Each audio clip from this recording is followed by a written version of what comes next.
l'aspettavano così? Perché credo in quello che dico. Questo e basta? Sì.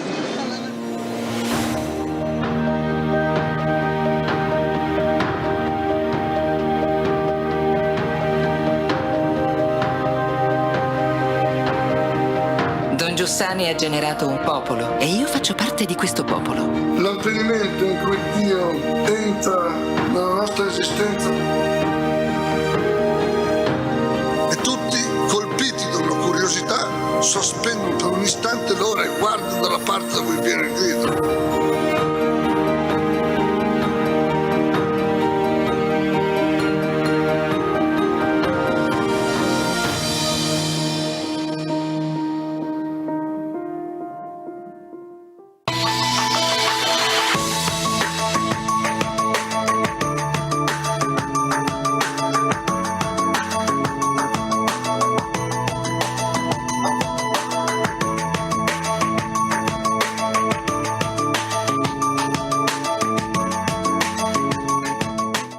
Perché l'aspettavano così?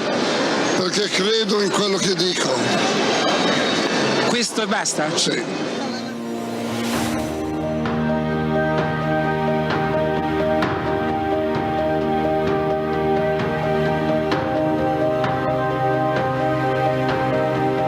Don Giussani ha generato un popolo e io faccio parte di questo popolo. L'avvenimento in cui Dio entra nella nostra esistenza e tutti, colpiti da una curiosità, sospendono per un istante l'ora e guardano dalla parte da cui viene il grido.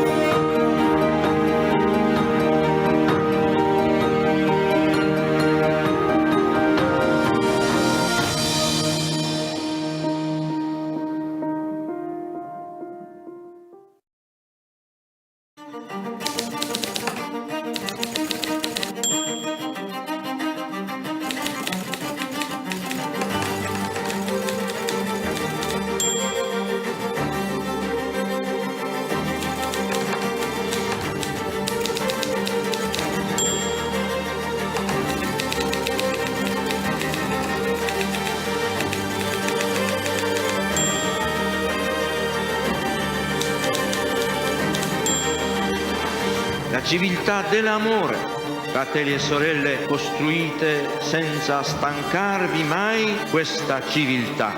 Lavorate per questo, pregate per questo, soffrite per questo.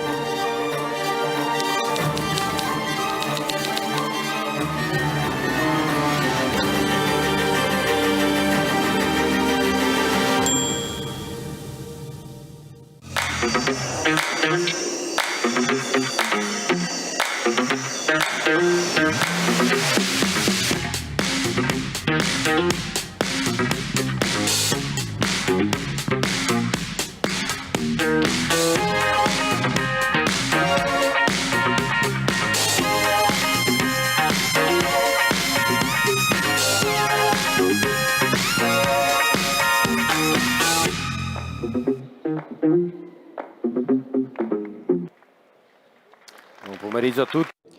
Good afternoon, everybody.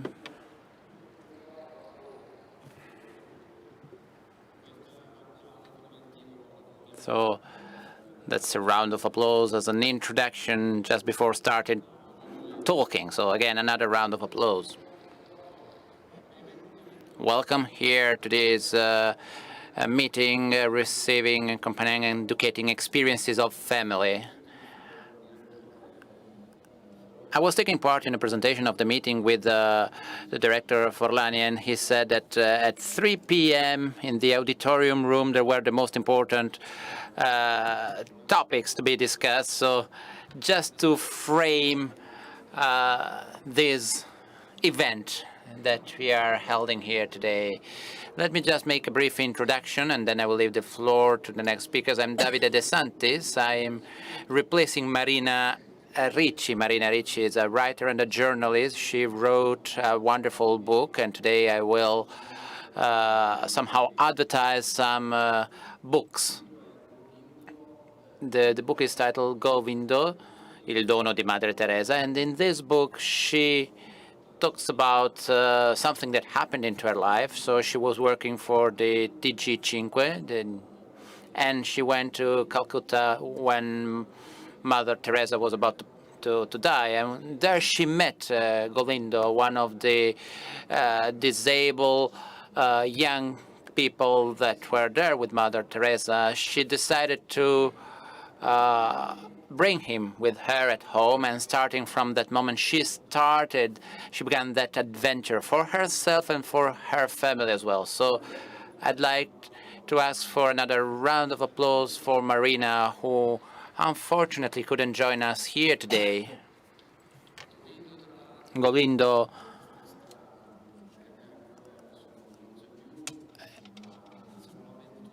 and his adventure is still continuing in many people. Again, today we will talk about reception and staying together and educating. So these are three important pillars and topics that we will focus on today. Let me add that Giussani used to say that the experiences of the families for the reception are very important. I read The Miracle of Hospitality, and it's wonderful how Giussani pays so much attention to families that are receiving and giving hospitality. He says that's very challenging because you are involved from the morning till the evening, and you always have to work hard for this purpose. And at a certain point of this book, he also says something else. He says that these families are an example for everybody, and he says we shouldn't prize them from far away. We shouldn't consider that as a self-sufficient example, even though very well targeted. We shouldn't just praise them. No, we shall follow their example. We need to be deeply changed by these examples. And the generous aspect of the Famiglie per l'Accoglienza raised the level for the entire community. So I kindly invite you to listen to this, to our guests today with this approach. Let me introduce now the guests that will share with us their experiences. So we will have Giampaolo Pambianco, Letizia and Leonardo Speccher, and then Mariangela Tarì, author of Il Precipizio dell'Amore, as well as being president of the social promotion association La Casa di Sofia. Before providing further information about them, I'd like to leave the floor to Luca Sommacal, president of Famiglie per l'Accoglienza Association. Again, another round of applause for him. And he will introduce this event. Thank you, Davide, and good afternoon to everybody.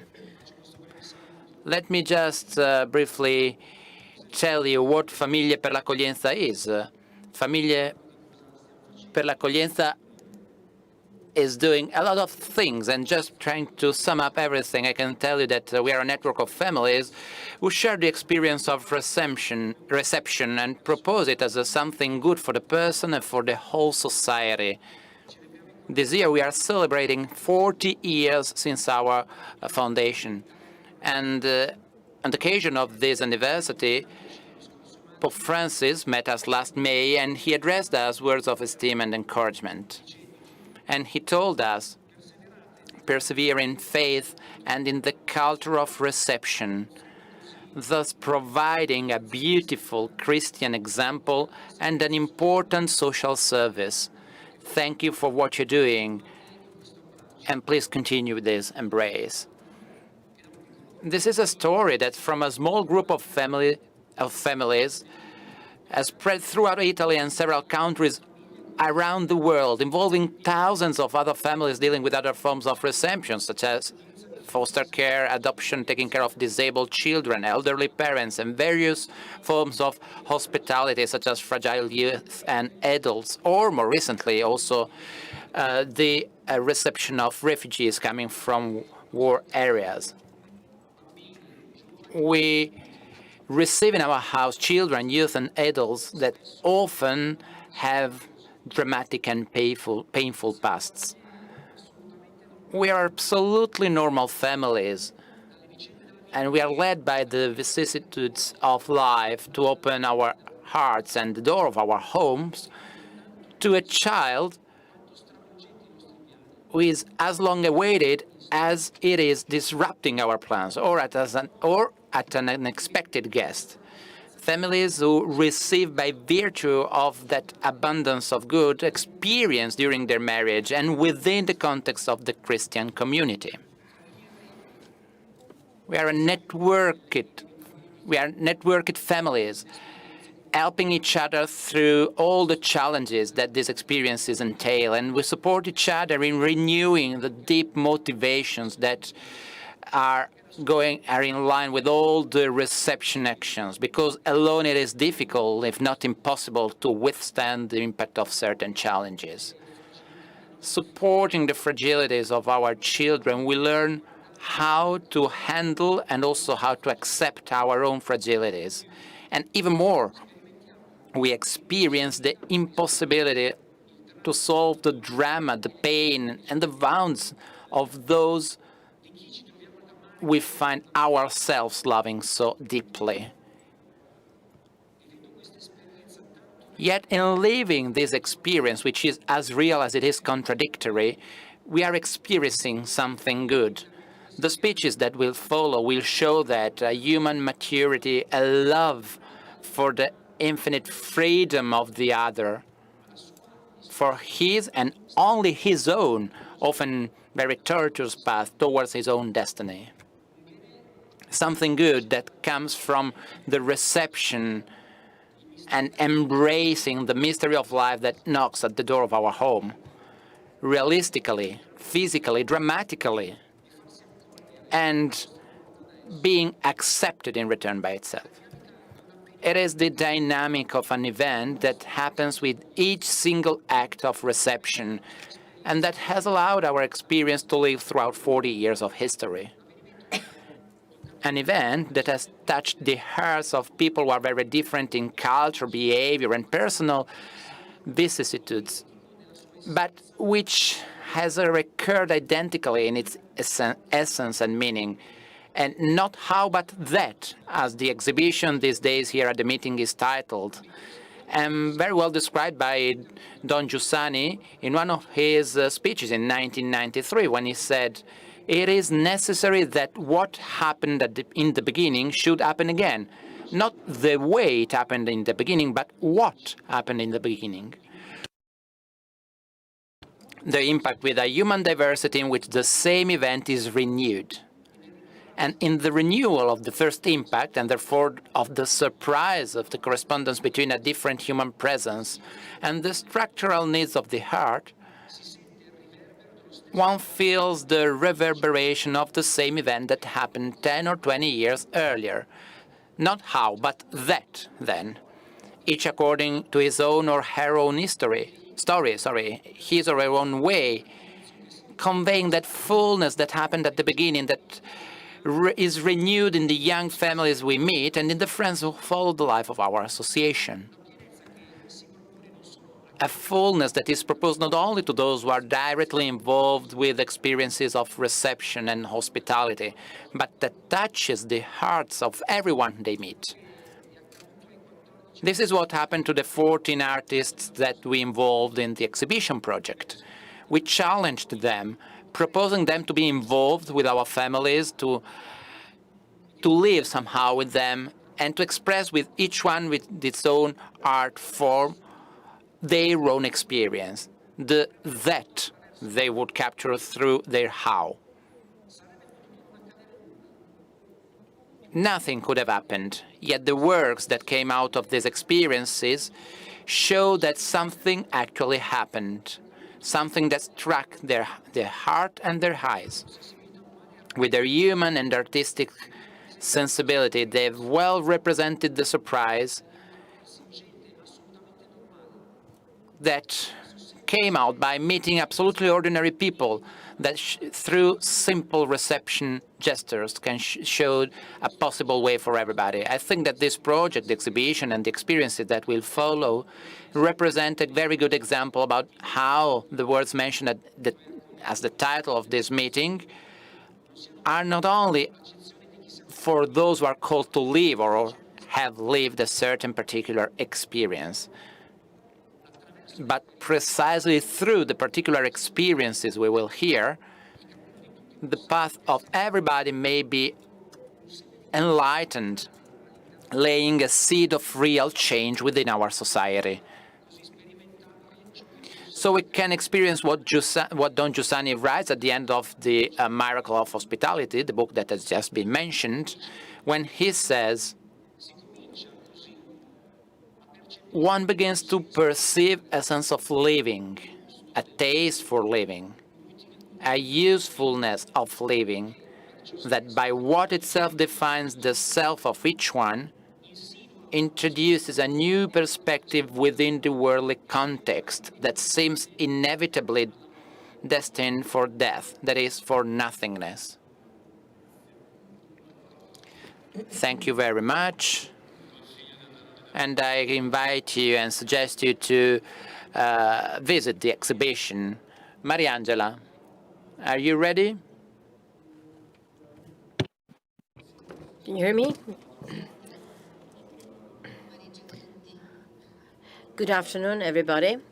I will make you sort of a tricky question, and then I will leave you the floor. I met Mariangela some years ago when a common friend, Franco Bernardi, with Incontri Esistenziali, invited her because she had written an article on the Italian newspaper La Repubblica, a period in which Nadia Toffa was fighting against cancer, and she was showing the joy of life even in such difficult moments. And Mariangela wrote to La Repubblica because there were haters at the time who criticized Nadia Toffa, somebody who said, it's a bad thing, you cannot be happy because you have cancer. And so she wrote a message to Repubblica because one of her kids was suffering from cancer at that time. And she wrote words that struck me. She said, the gift is grasping within the torment what gives it a meaning. And then a reader asked her, are we sure that your son will be happy one day? More or less, that was a question. And she answered, the happiness of a child can depend on many factors. The first one is loving the child the way he or she is. So how did you reach this awareness? Bearing in mind that in today's world, it is much easier to try and avoid any possible fatigue, any possible difficulties.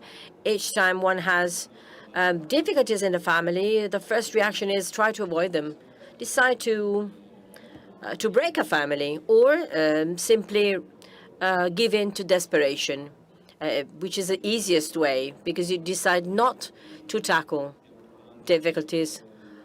We are talking about disability. We're talking about welcoming and receiving.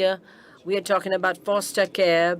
But I think we have a fil rouge linking the everyday lives of us all. So I now leave the floor to Mariangela. Thank you very much. It's a difficult question, because every time I'm asked, how did you reach this awareness? I don't know. Nobody's told me how to do it. I didn't have a pathway. I found myself to tackle with a daughter who fell ill when she was 2, and we discovered that she had a very severe disease, a devastating scoliosis. Sofia, my first daughter, she had epilepsy when she was 2. We started to see the first signs of a disease she already had. It is a subtle disease because it gets manifest only when the kid is 2 or 3 years old. The syndrome is the Rett syndrome, which is a degenerative, terrible syndrome. Then I had my second child, and we were so happy with the second child. We went to Gardaland. He played with his sister. He was like a painter of beautiful colors in a house. He was a psychologist. When he was 5, Bruno, my son, got sick of a very severe cancer at the brain, medulloblastoma, 4th grade, a malignant medulloblastoma. Maybe he will not survive. That was the diagnosis we got. When he was 5, he was submitted to a 9-hour surgical procedure. And then at that moment, we started a totally different pathway vis-à-vis the one of the daughter, because disability and a cancer are not the same thing. Disability is a long pathway of knowledge and awareness that the family needs to cover. You have the same kid, but you know that gradually things will happen to her. Disability has you walk in a parallel world. You meet other people with the same problems. You meet physicians, you meet other families, whereas tumor, cancer, especially in a kid, is devastated. It simply tears you apart. It reminds you at once that life can end at any moment. While you're making plans for the journeys, it was June when we got the diagnosis, we were planning, we would go on holiday to the seaside, and then we realized that that our kid could die. I wrote the letter while I was at the hospital. I had changed 3 hospitals because I went with Bruno to hospital, and we stayed there for almost 2 years in total. I wrote that letter to La Repubblica because I had met other parents who were trying in every way possible to get a piece of their lives back. At a certain point, what other people consider unluck, you have 2 kids, both of them severely ill. You receive an attitude, a reaction from other people, and everybody tells you, you're so unlucky. But you start to reason, you start to think about what you have, and you realize that everything you have is precisely the situation you're in. And what you're left with is not a minor thing, because it's the life of your kids. It may be 2 days, 5 days, 1 month, 2 years. It's the life of your kids. And then a piece at a time, piece by piece, you start to make a sort of a silent pact with your family. We never sat on a table telling ourselves we need to be happy. I never told my husband, now is a time in which we are going to be happy. We've concluded a silent happiness pact. We enabled our lives to open doors and to welcome a small happy incident, which is happiness in the end. You need to leave the windows open in order to receive small happy moments. I wrote a book. I thought about my situation with myself. When it comes to my daughter's disability, I think that my job gave me the greatest help. I am a teacher. I was a teacher. I'm still a teacher. Teaching requires a fundamental thing. It requires an act of faith, not a religious sense. When you have kids in front of you, you must believe in what you still do not see, but is there, the potential of your kids. So the worst thing you can do is consider a kid as somebody who will never be able to do anything good in life. Educating means taking out something from the kids. When disability gets to a family, the family disgregates, the family is torn apart entirely. You start running and you try to save what you can, what cannot be saved. I was not the same person I am now. I cried all the tears I had. I spent months lying on the floor, me and my husband, desperate, in tears, crying. We started to look for non-existent treatments. We acted as psychologists, as pediatricians, as physiotherapists. along with the friends of ours and the friends of our kids. The only thing we understood is that we only had to look at our daughter, and consider her as a daughter, willing to have a mother. And in order to be a mother, I needed to go back to my job. And as gradually, as I discovered pieces of life, I like theater, I like poetry, I like literature, and I read to her, although she could not speak, and something enlightened. And this was the pathway I covered with Sofia. I'm not a hero. I had other people on my side, my husband first of all, and then I read that sentence by Nadia Toffa. It is a very difficult sentence to say. When you say that cancer is a gift, you're saying something which is painful for those who did not manage to survive. It is painful for all those who are experiencing that experience. Cancer is not a gift. Cancer stinks of death. What is a real gift that I discovered? I found that I was surrounded with love. And so I felt lucky. When I was at a hospital, I started to focus on the lucks I had. I saw people taking Sofia, and I had never left her alone. And I had to leave Sofia in somebody else's hand because I needed to focus on Bruno. I saw flights. I saw aircrafts flying because I had to take Sofia to my parents who live in Apulia. I saw friends. There were people who cooked for my family for months because I was no longer able to cook, even to cook. And so I started to focus on the lucks that I had, one luck after the other. I lived a lot in the hospitals, and I also realized that my pain was a grain of sand. I was in a hospital with other parents who were having even worse experiences than I had, but they wanted to live nonetheless, and they still wanted to be happy. So instead of letting myself drag by life, I thought that I had to give a meaning to my life. What was the greatest meaning of what was happening to me? There is no sense in sickness, in a disease. Diseases come, so they are pure unluck, if we want to say it as it is. But the sense, the meaning, was attached to the situation by us. We created a sense where there was no sense, or where there was no meaning. We created an association. We started to work to help other kids. We started to go out with our daughter on the wheelchair, and with a brother with tubes because he was having chemotherapy. We discovered that the useless is useful. So everything which is useless for other people was full of meaning to us. We stopped. We watched the same movie all together. We started to kiss ourselves more.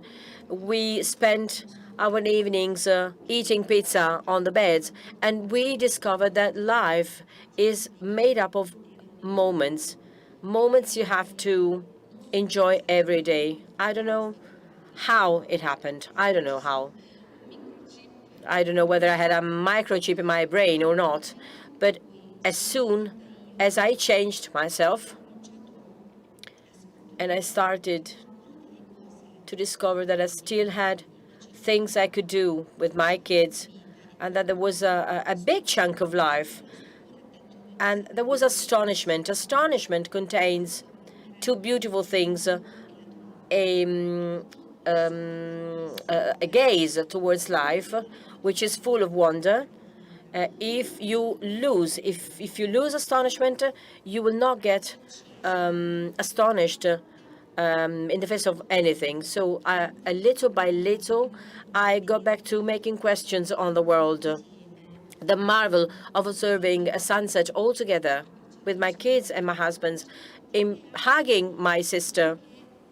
And I also started what a mother normally would never say. The wonder of the pathway I covered is accepting what is unacceptable and being able to say it when you're tired, where you can take it any longer, when you can take no more.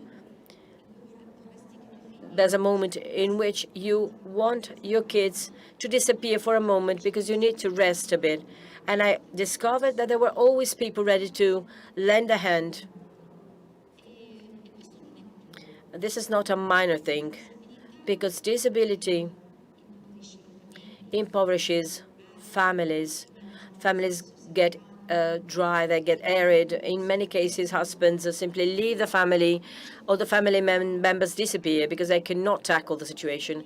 And I started to take note of all the people who remained with us, all the people who helped me lift the wheelchair of Sofia to go to the seaside, all Bruno's laughters despite he was having chemotherapy, all the evenings spent at blowing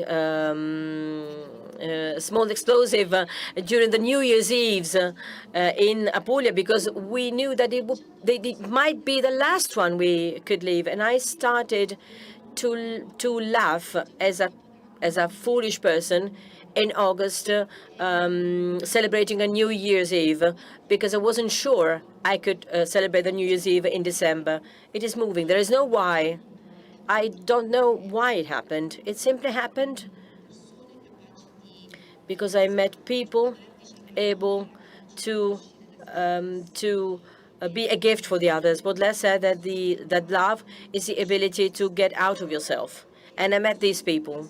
I met people who were willing to get out of themselves in a way to help others. I don't know whether this has to do with spirituality. It cost me a lot to say each time I talk about my book. It cost me to say that the diseases of my kids changed me for the better. You're saying something very strong. You're saying that the disease of the people you love the most changed you for good. Unfortunately or luckily, pain and suffering has a very strong creative power. I never cry. I have not been crying since 1980. You're now making me cry while I talk. You said you don't like people who cry. I've never cried. It is something I discovered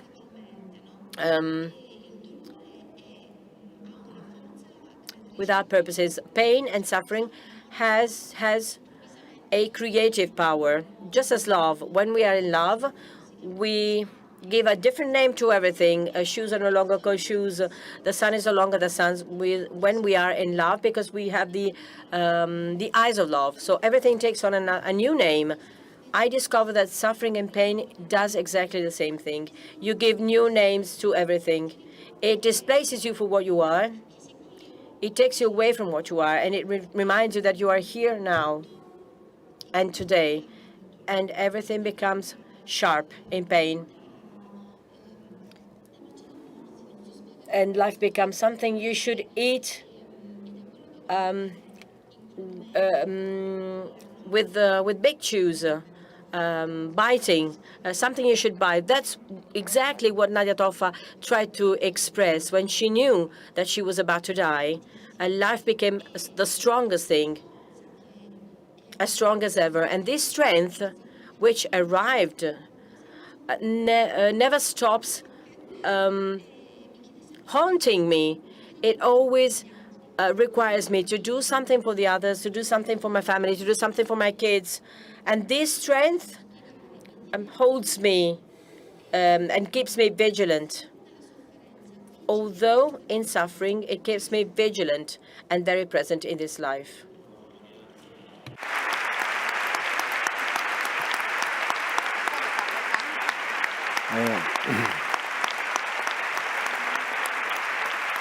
È assurdo il sacrificio dei nostri.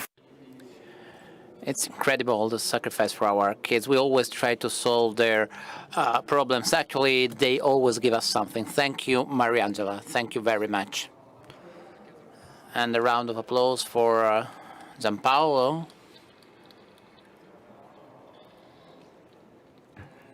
Good afternoon. I'm very nervous, but I'm very happy to be here to share with you my experience. Giampaolo is now 27 years old. He was in custody with the family. He's 28 years old, actually. So the question is, did you leave something good with the reception, and are you still experiencing that?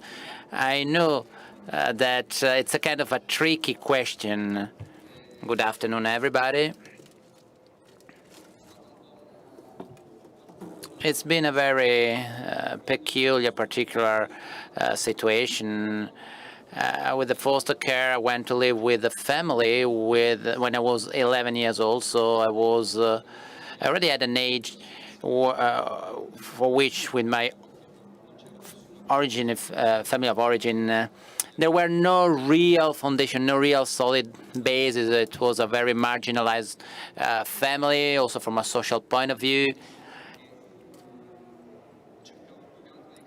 And I was trying at that time to create the family. I was always in the middle of very bad and sad situations, and I was trying to solve the problems despite being very young, because I was just 11 years old at that time. And considering at that age my friends, I remember I saw them having an, let's say, normal family, which was completely different from my family. So I tried to copy, to steal some situations from them. I remember at that time I was dreaming about something like that. So I was thinking that my friends were luckier than me from many different points of view, and I was missing all those things. And so when I was 11 years old, I went with this foster care process with the family, but I lived that as if it was something negative, because I felt I was the link who kept my family together at the time. I loved my parents, and I was the core between those two, let's say, ill individuals. And once I left my family, I was afraid and concerned about what may have happened at home, no longer being there. So I felt and lived this experience in a very negative way. I've been moved to a completely different family. It was a family, a wealthy family. And it was, let's say, a complete family. And it was the ideal family. They had no defect, and it was something too big for me. And this, the issue with this ideal family is that I started comparing and seeing differences with my family of origins and that new family, because I knew when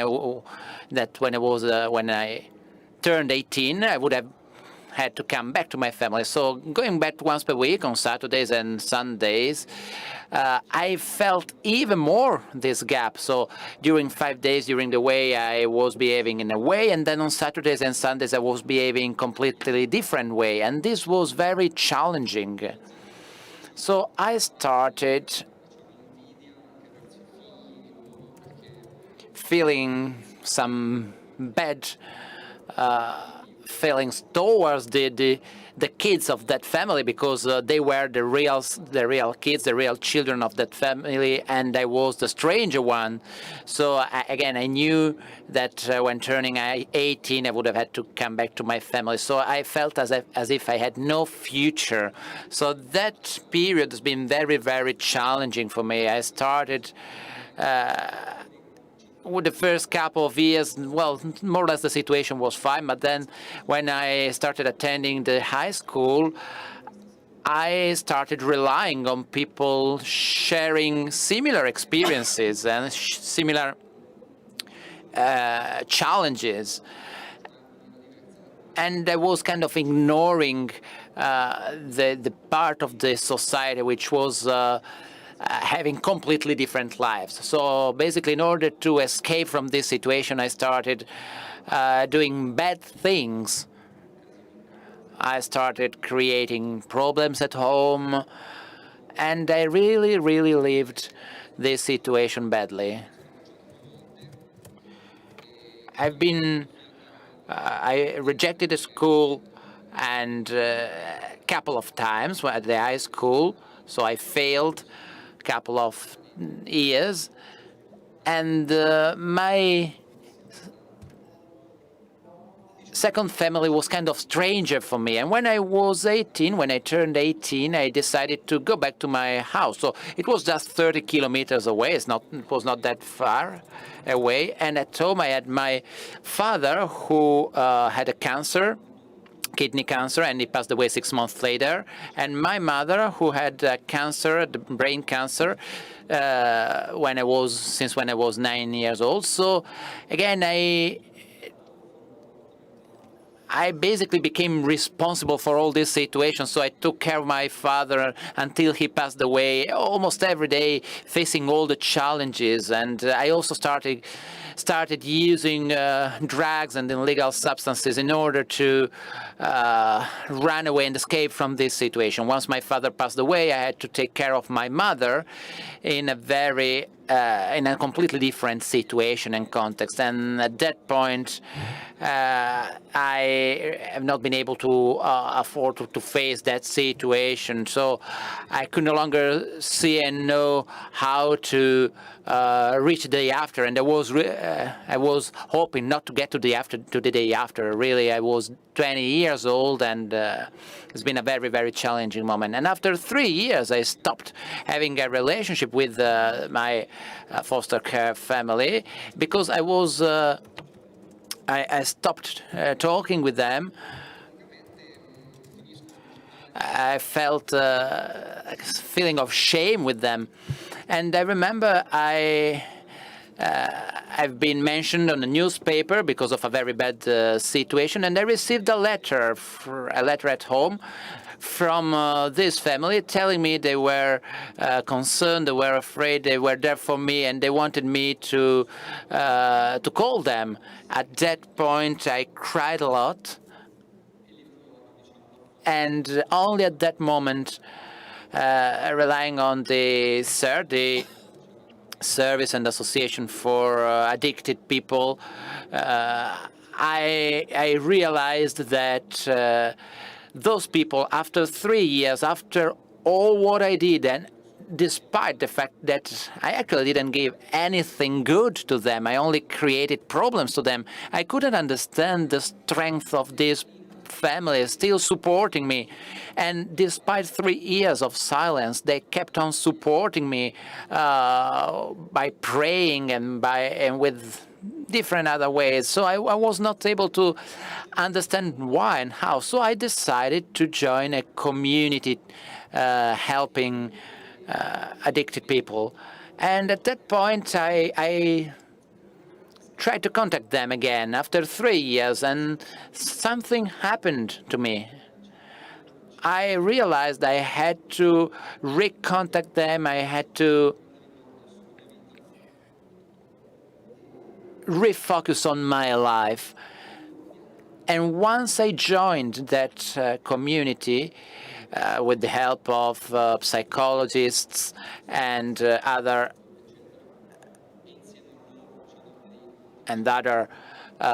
people who helped me and supported me, and together with them, step by step, I rediscovered 100% of the value of the family. And I realized the fact that I never felt as if I was really part of that family. And that was something huge for me.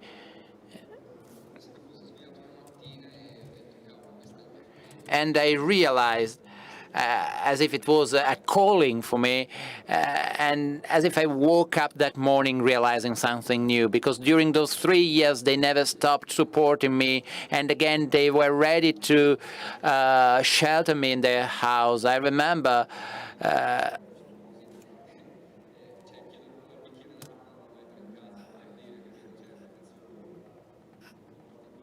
at that time I was living a very difficult and challenging situation, and I couldn't forgive myself for what I did.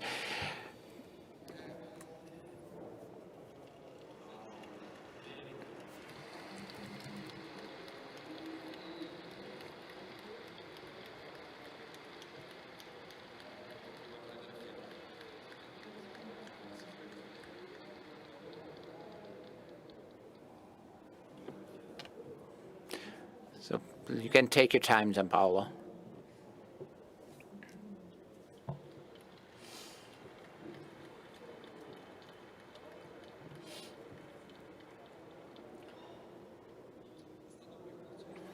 It's been a very, very challenging path. Also for them, because once I get back to a real balance in my life, I thought back to the sacrifice they had to make in order to get closer to me, to forgive all the bad things I did.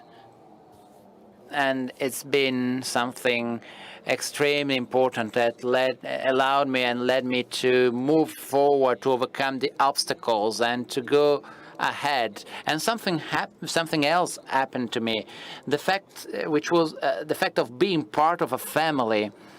And this helps you to face things in a very different way, because as if she was saying, at a certain point you find all the people ready to help you, and you realize you are no longer alone. But you have actually never been alone. They were there, but you couldn't see them before. So in this moment, they are my family. My father passed away, and my mother is in an institute supporting her and helping her. She's still alive, but I will never thank them enough for what they did for me. They really saved my life in that moment.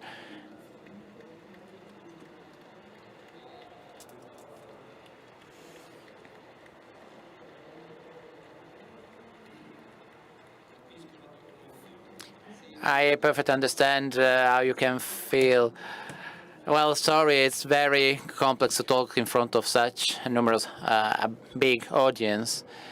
Well, the feeling you feel in front of a free love is always very, very high. Yeah, you're right when you say the love is free, because today many people only think to them, are only thinking to themselves. And when you are not part of a family since when you were born, being able to integrate and to enter into that family and understanding, realizing many aspects is very difficult. As I was saying, my family of origin was kind of marginalized from a social point of view. We have no relatives, and well, of course, we had social workers helping us and supporting us, but my father, my mother, they have not been helped a lot with their life. So I never really believed in this thing of helping the others, supporting the others. And I only discovered that at that moment in my life. And all these things made me developing a different vision of life, different from what I had before, which was a ill vision, a bad vision of the life I had. And this is helping me now in creating my own family, basically relying on real values that I've been taught, that I understood. So I feel very, very lucky. This is something that I wish everybody shall experience. It's very challenging, it's very difficult.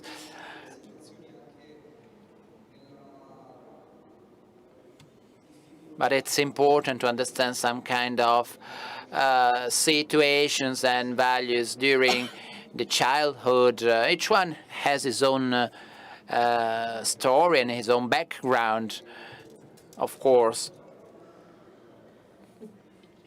Sorry, it's very difficult to talk about these things.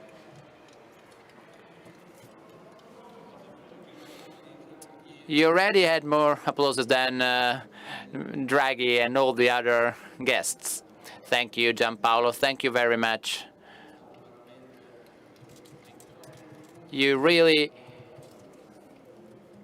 talked about the real free love. Let's move to Leonardo and Letizia. Good afternoon. They belong to Famiglie per l'accoglienza. They're a family. When we spoke on the phone, they told me several stories. When I got to the exhibition, I connected all the things they told me. At the beginning of the exhibition, there's a sentence by Father Giussani that reads, welcoming, receiving, and sharing is the only way for a relationship which is a dignified relationship, because only with the welcoming and hospitality, a person is really a person. The relationship with the infinite. So I would like to tell. I would like you to tell us what you told me on the phone in front of a little bit more people, but you have the floor. We are a little bit nervous, I have to say. You cannot see it, but we have a countdown. We have an electronic countdown. So when we told Davide our story, as soon as I hang up, I was astonished of the greatness that happened to us despite ourselves. So I am available. I am aware of not being adequate to be here. I was the object of a beauty in life. When we got married 15 years ago, I did not even imagine what awaited us. So we can say that our story was made of small steps. In the first years after we got married, we got to know the association with some friends, and we were fascinated by this experience because it was a discreet kind of association that did not impose anything. It was simply fascinating. The organization was simply fascinating. And so we decided to follow it. And so little by little, we followed that association and this is how our first experience of hosting a 1-year-old girl started. We accompanied her from time to time in order to lend a hand to her mother. It was small things on one side, but it paved the way gradually to other experiences related with hospitality and receiving. We understood that opening the doors of a house led to many benefits. We are here on a holiday with this girl. She's now 14, and we became friends with her mother. In going beyond the welcoming and the hosting period, you have lasting friendships that can be created. So little by little, in the following years, we welcomed as foster parents a 13-year-old boy. And since the beginning, it was clear to us that the relationship would be quite difficult. That boy had raised a wall vis-a-vis us. He did not share the point of view of the social services. He didn't want to have anything to do with us. In the first months, I remember that very well. I remember one day in which we had one of the moments of ice, of a wall being built between us and the boy. I don't remember what I said exactly to this boy, but I perceived clearly that That relationship was being given to me. It was designed and devoted to me. It was a thought for me. Going beyond the outcome of the relationship with this boy, that was an opportunity for me to go in depth and to think about what really mattered to me. Giampaolo said, I didn't give anything to the family that hosted me. Well, this boy we welcomed even with some difficult moments in which we questioned our availability. It gave me the awareness that there is somebody else operating in life. After this boy became 18, became adult, he decided to go away. After a few months, he called me on the phone, crying, asking me to get back to our house. This may have not happened because in many cases there is no happy ending. But this situation, this call, gave me the awareness of the fact that we must receive these boys and girls without even thinking that we can change them. We should accept them just the way they are. I wanted to solve the problems of this boy. And I decided to observe the wounds he had. So I simply kneeled down before him and simply cover a part of the pathway of life together. And so this foster care situation with this boy, at a certain point we accompanied the boy along the pathway to exit from our family. But this experience paved the way for what came after.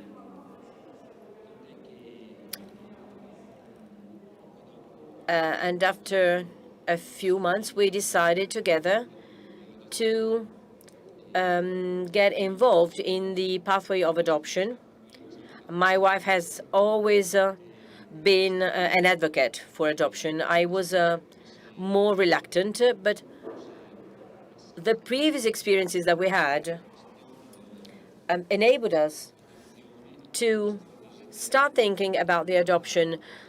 And I passed from the situation to a situation in which I am totally open, so I can consider foster care, adoption, two different things, but it's like having experienced the full openness of our desire to welcome and to become available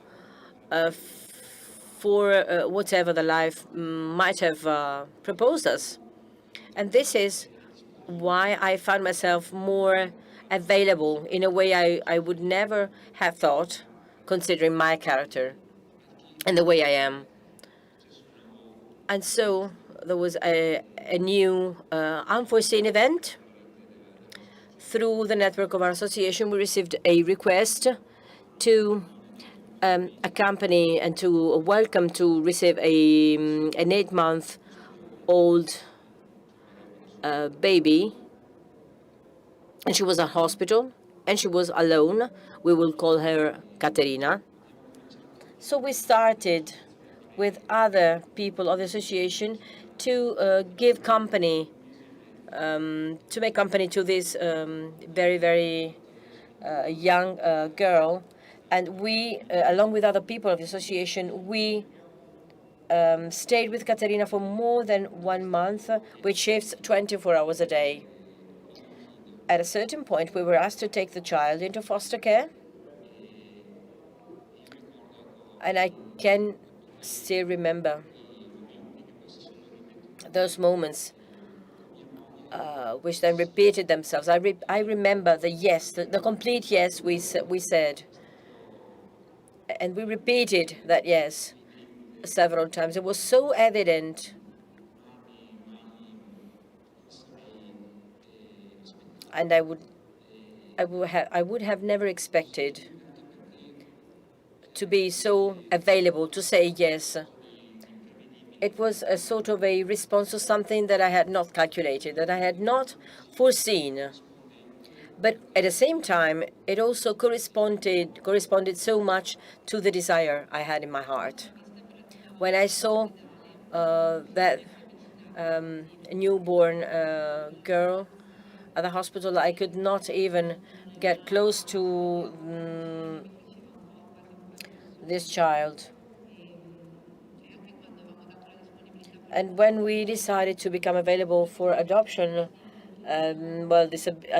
you need to declare whether you're available to accept disabled children. And well, I was a little bit reluctant because of my character and because we saw other people with disabled children, and we saw it as an obstacle. So all these thoughts, when I found myself in front of this child, I had to surrender. It was a yes, a complete yes, that contained a whole set of pathways that we had already covered in the previous years. It was like the result of other small yes that we said in the past. So it was a complete yes to welcome and to host Caterina. And the years we spent with Caterina were full of life, full of pain, full of sufferings, full of tired moments, full of joy. We saw a child who had to live very, very difficult situations. We met many physicians. She was hospitalized many times. Lots of events took place, but she was almost still at the beginning. And then little by little, she started to become more and more autonomous, and she launched herself into life. And she had this nasogastric tube that was taken away miraculously. We were told she would have had to undergo surgical procedure. Then she started to walk little by little with some supports. So she was an explosion of life. She was vibrant. She had a way to launch herself towards people. And everybody remembered Caterina, because with every person she met, she would project her hands because she wanted to be hugged. So all the people she met remembered her very well, because she left a very, very strong memory of herself. At the same time, considering that the parents of the child were no longer available, we covered a pathway and we adopted her. And in a few years, lots of things happened. We had to rush to the hospital. This nasogastric tube had to be placed once again, because she couldn't eat. Well, provocations of life. And in some way, I was required to stay there, even when I felt totally powerless. You always feel powerless, especially when you see a child suffering. In some cases, the nurses couldn't find a vein for the needles at a hospital. And if I think about it, I think that there were two things which allowed me to stand and to remain in those situations. On the one hand, we had many friends who never let us down. When we were staying in the hospital, our friends made us company. They brought us food, and they brought us clean clothes. And then the dialogue with God, which increased over the years with Caterina. It was a dialogue with a you. Caterina was a gift. I was given Caterina by God. And so I had a relationship with God, and I could also yell at God because I did not understand many bad moments. And then when in October of last year, when we rushed for the last time to the hospital, and then we were taken by helicopter with an urgent flight. I was with Caterina in the helicopter, so my husband reached the hospital by car. I prayed to have this awareness, to live that circumstance with a dialogue with God. So I prayed that this relationship could remain open. And I prayed that I could stand a circumstance which was totally impossible to understand. I remember that a few days before this event, in a moment in which we were cuddling the kid, the child, I realized and I perceived, as I had done many times for the story and for the development of the story, that she was not mine. She was not ours. She had been given to us for free.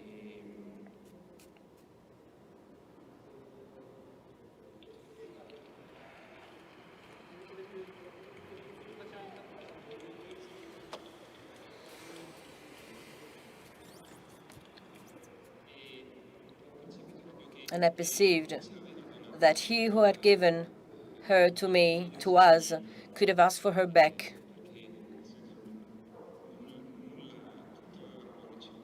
We had received everything.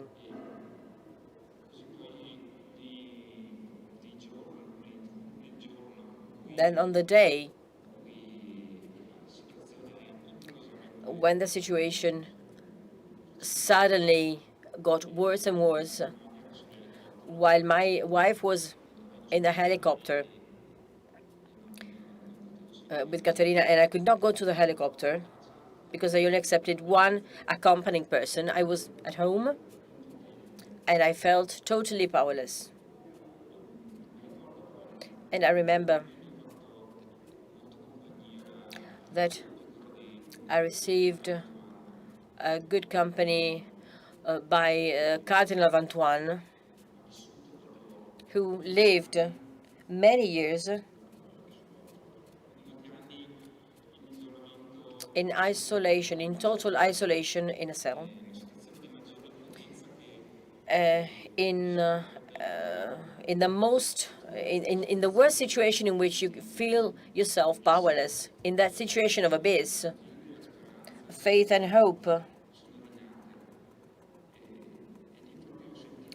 were born. So at that moment, I felt like I was being caressed. We are destined to eternal relationships and eternal love. And the day before yesterday, while I was observing the exhibition, I was at the exhibition and I experienced the same thing. There was a picture by Gastaldo, one of the artists. For those of you who have already seen the exhibition, it was a very, very dark blue and the light. And you can perceive that even in the abyss, there is a light. And there is something that can thrive and flourish again. Sua vita che lei era già in coma. Last days of Caterina's life, she was in a coma in the intensive care unit, and those days were also a gift. Due to COVID restrictions, nobody could enter the intensive care unit, but we were allowed to stay close to her day and night. And in those moments, I really felt that strength. We were not alone. We saw the faces of our friends to pray with us, with video calls, and we met many people in the ward, in the face of a nurse who took care of our child, and she was also moved by the miracle he was receiving. It was the first time for him to accompany a child to death. And then the meeting with a physician that was moving. She told us a story as an adopted daughter. And so we perceived that in those moments we were not alone. It was a strength that accompanied us up to the day of the funeral. And we wanted to have a sort of festive day, during the funeral, we asked ourselves to wear colored dresses instead of black dresses. We asked some of our friends to sing with us because we wanted to stress all the good things that we had received.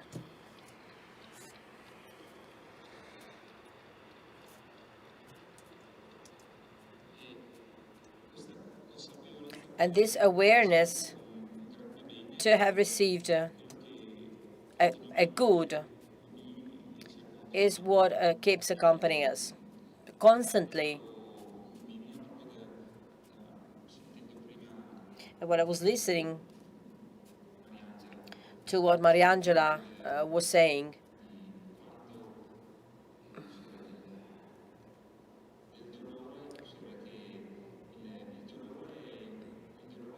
pain stems from the fact that you love somebody. Pain is the other side of loving.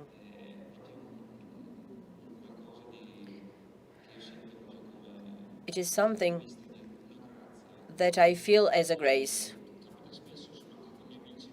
It happens with people we know or with our friends, somebody getting to know our story. There's a common thought. People tend to tell you how you were very unlucky, what a bad luck you had. But to me, I do not see it this way. I constantly want to thank God because we might have not had this experience. We might have not met this little girl, or the story, her life might have ended even earlier. Instead, we had a chance to live a full life. We received a lot more than what we could have imagined. It was a story of a superabundance, in a sense, and I'm not nostalgic about the past. It is something which is still present here and now, because she still accompanies us, even now. So this sense of the for good, which let us look at the abundant gifts that we received with this story, and we decided to apply for a second adoption. And in the pathway with the psychologist, she asked me whether I had processed the grief. And I replied that a pain like that of losing a child will remain forever. It cannot disappear. Maybe it can change with time. It is a pain that I'm sure will remain forever. As the pain of not having biological kids. Last year we were here with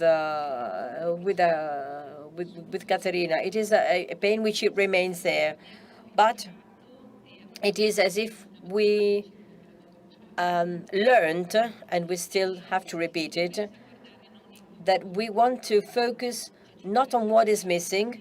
We want to focus on the plus that we received, which is still there. So this desire for fecundity, for fertility, which is there, in a different way. And I'm interested in remaining stuck to life, as Mariangela said, enjoying every tiny thing that you receive every day. And I would like to read a sentence by the Pope, which made me good company during the lockdown, where we were with our girl confined in a house. And we would like to give this sentence to you as a gift. This is a strength of God. Turn into good whatever happens, even the worst thing, the bad things. He brings serenity to our storms, because with God, life never dies. Thank you very much. Thank you very much, Letizia and Leonardo.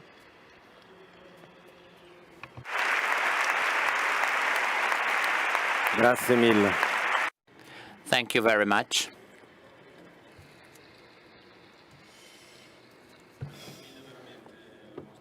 Thank you. I'm really touched. And I will just add a couple of remarks. So please don't move. We are running out of time, and I will restart from a question. The question I asked to Mariangela earlier. It's incredible how the three of you talked about the way you faced these situations. And my question was asking you, how can you face challenges up to be able to open the doors to something which is not actually part of you, which actually becomes part of your family. So what does allow you to face this situation, this adventure, this experience? I'm coming back from holidays where a friend of mine brought to the holidays one father child, and we asked why is he there?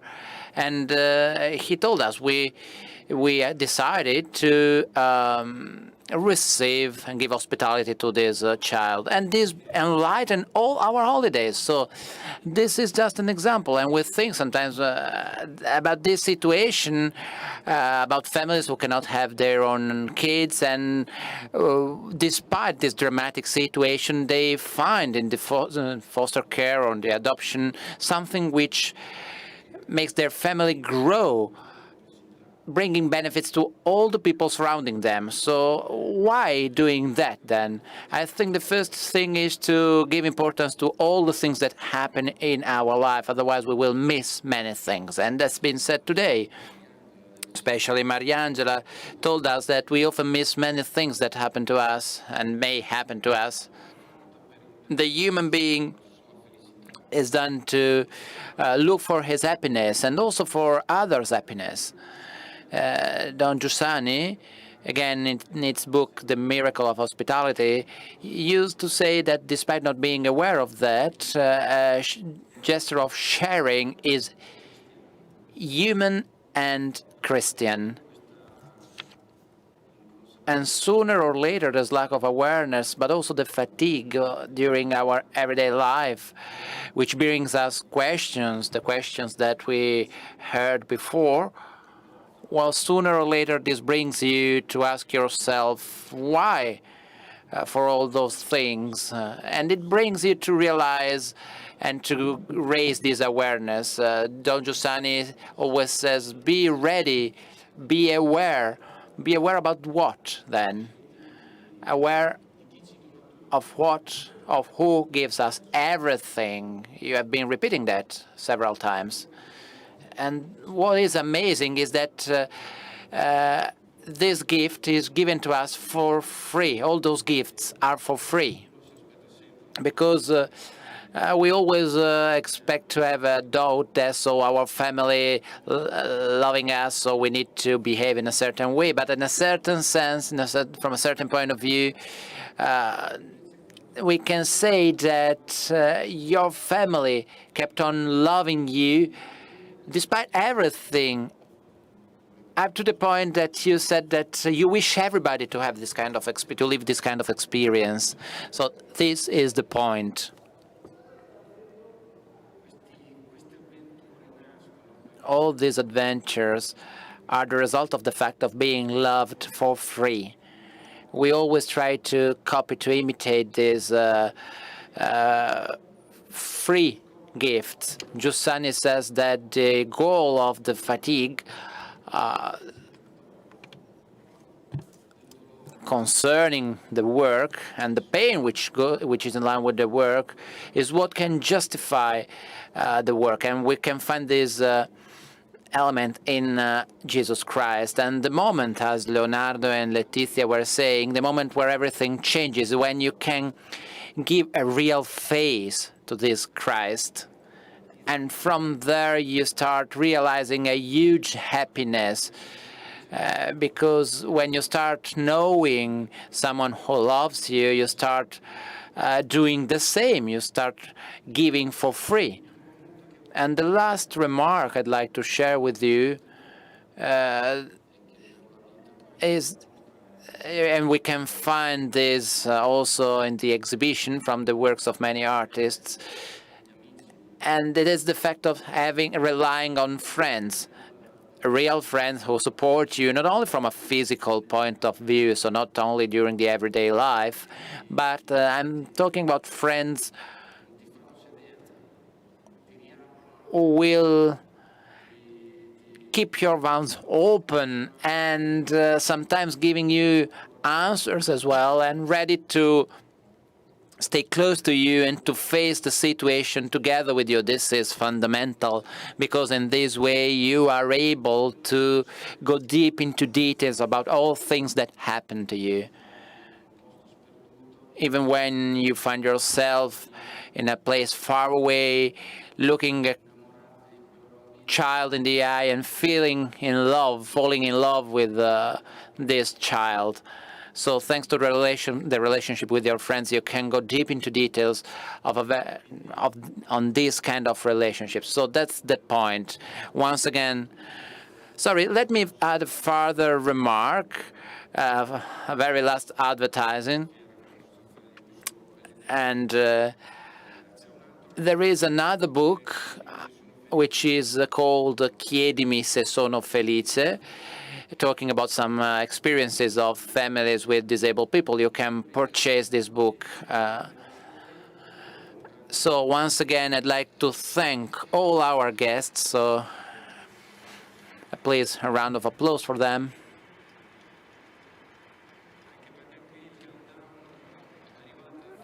Here our countdown already reached 0, so we are running out of time. And the last remark, the meeting is a unique event. This is the result of something extraordinary, the result of a human collaboration. A civilization cannot grow without a culture. And the dialogue and the beauty are the basis of that. The meeting has always been a place for cultures. Each one of you can contribute to develop furthermore this story, and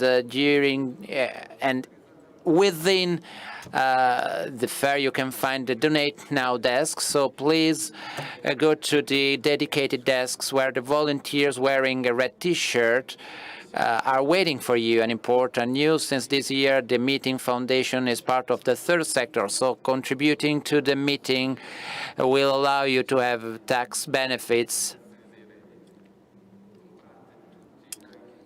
So please buy also the lottery tickets, and I wish you a good meeting.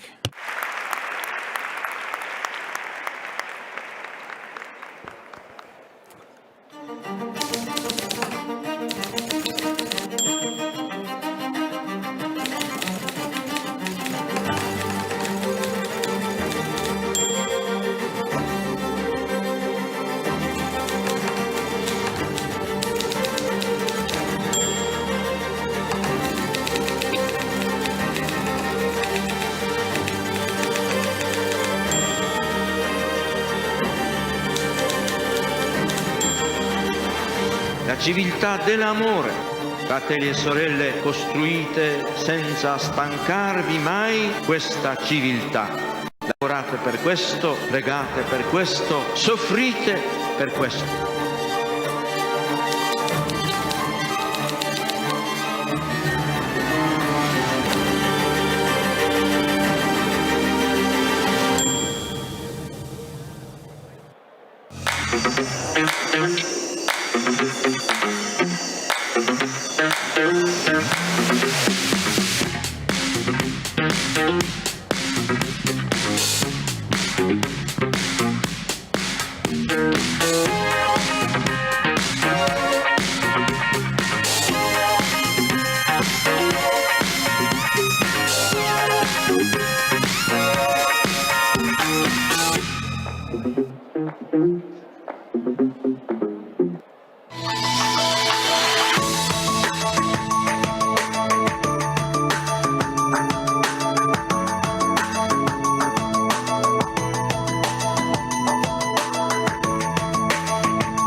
L'aspettavano così?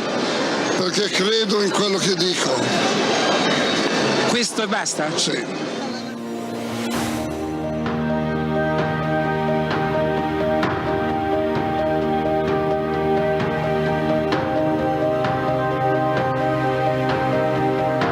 Giussani ha generato un popolo e io faccio parte di questo popolo. L'avvenimento in cui Dio entra nella nostra esistenza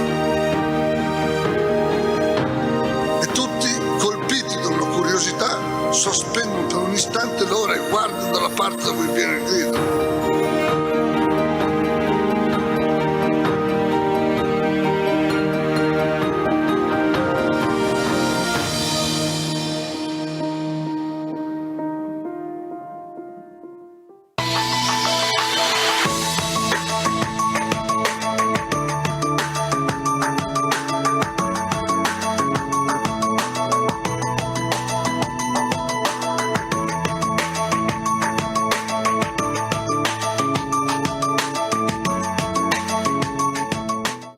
Perché l'aspettavano così? Perché credo in quello che dico. Questo e basta? Sì.